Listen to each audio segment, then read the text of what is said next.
Assalamualaikum teman-teman. Perkenalkan, nama saya Nabila Wiradika dari kelas 12 IPS 2 ingin mempresentasikan tentang negara Australia yang mendukung proklamasi kemerdekaan Indonesia. Nah, ada beberapa slide yang akan saya bahas seputar sejarah Indonesia. Nah, di sini ada pengakuan kemerdekaan Indonesia, Australia.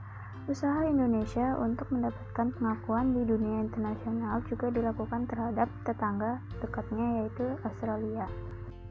Usaha-usaha pemerintahan Belanda untuk menangguhkan kembali kendali kolonialnya di Indonesia di antara tahun 1945 hingga tahun 1949 benar-benar dihalangi oleh Serikat Buruh dan pemerintah Australia yang saat itu dikuasai Partai Buruh.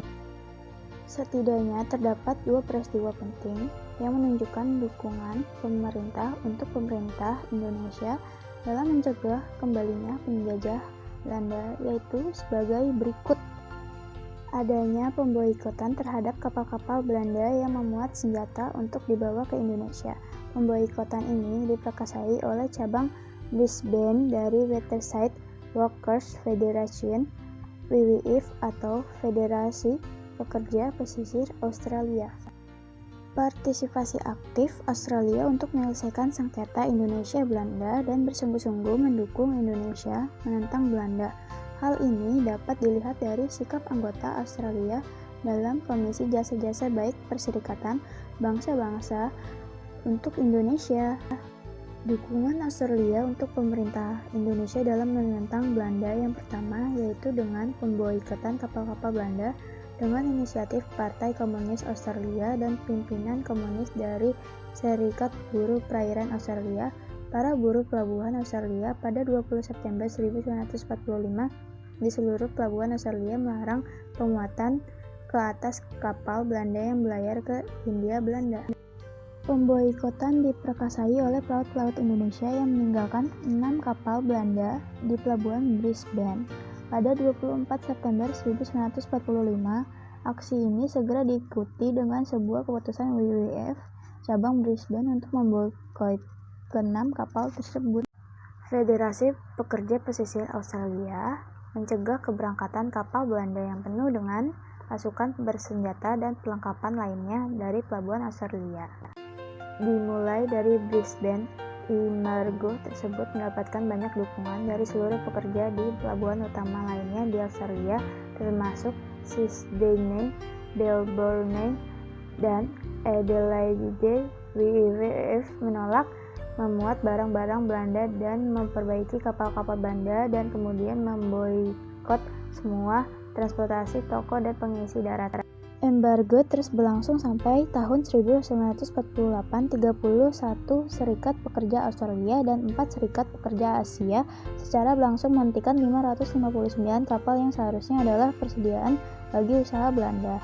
Selambat-lambatnya akhir Maret 1946, misalnya 1000 truk Belanda yang seharusnya dikirim ke Indonesia masih tetap di Australia. Pembuatan kebijakan di Australia bersimpati dengan kelompok nasionalis anti-kolonial, tetapi juga ingin menghentikan pertumbuhan gerakan komunis yang terlibat dalam perjuangan untuk kemerdekaan. Selain itu, masyarakat Indonesia di Australia juga mengambil peran penting dalam pemboikotan ini melalui kontaknya sebelumnya dengan WWF di beberapa kota Australia. Para veteran Tanah Merah melalui organisasi mereka, Indonesia Political Action Association, tampil efektif mengimbau serikat-serikat buruh untuk melancarkan pemboikotan terhadap semua kapal-kapal Belanda yang mengangkut piranti keras militer yang mungkin digunakan untuk menindas Republik Indonesia.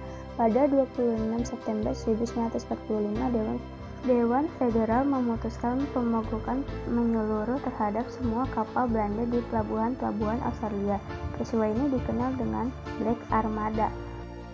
Nah, selanjutnya ada agresi militer Belanda 1. Agresi militer Belanda I adalah operasi militer Belanda di Jawa dan Sumatera terhadap Republik Indonesia yang dilaksanakan dari 21 Juli 1947 sampai 5 Agustus 1947. Operasi militer ini merupakan bagian dari aksi polisional yang diberlakukan Belanda dalam rangka mempertahankan penafsiran Belanda atas perundingan Linggarjati. Dari sudut pandang Republik Indonesia, operasi ini dianggap merupakan pelanggaran dari hasil perundingan Linggarjati. Adanya agresi militer Belanda I menimbulkan simpati dan reaksi keras dari dunia internasional. Bentuk simpati dunia internasional ditunjukkan dengan tindakan sebagai berikut. Yang pertama, ada Palang Merah Malai dan India mengirimkan bantuan obat-obatan yang diangkut oleh pesawat Dakota dari Singapura. Namun, ketika akan mendarat di Yogyakarta, pesawat itu ditembaki jauh oleh tentara Belanda. Yang kedua, ada Australia dan India bereaksi keras dengan mendesak Dewan Keamanan PBB agar segera membahas masalah Indonesia. Republik Indonesia secara resmi mengadukan agresi militer Belanda ke PBB karena agresi militer tersebut dinilai telah melanggar suatu perjanjian internasional, yaitu Persetujuan Linggarjati. Belanda ternyata tidak memperhitungkan reaksi keras dari dunia internasional, termasuk Inggris yang tidak lagi menyetujui penyelesaian secara militer. Atas permintaan India dan Australia pada 31 Juli 1947, masalah agresi militer yang dilancarkan Belanda dimasukkan ke dalam agenda Dewan Keamanan PBB yang kemudian mengeluarkan resolusi Nom. 27 tanggal 1 Agustus 1947 yang isinya menyerukan agar konflik bersenjata dihentikan. Dewan Keamanan PBB de facto mengakui eksistensi Republik Indonesia. Hal ini terbukti dalam semua resolusi PBB sejak tahun 1947. Dewan Keamanan PBB secara resmi menggunakan nama Indonesia dan bukan Netherlands Indi.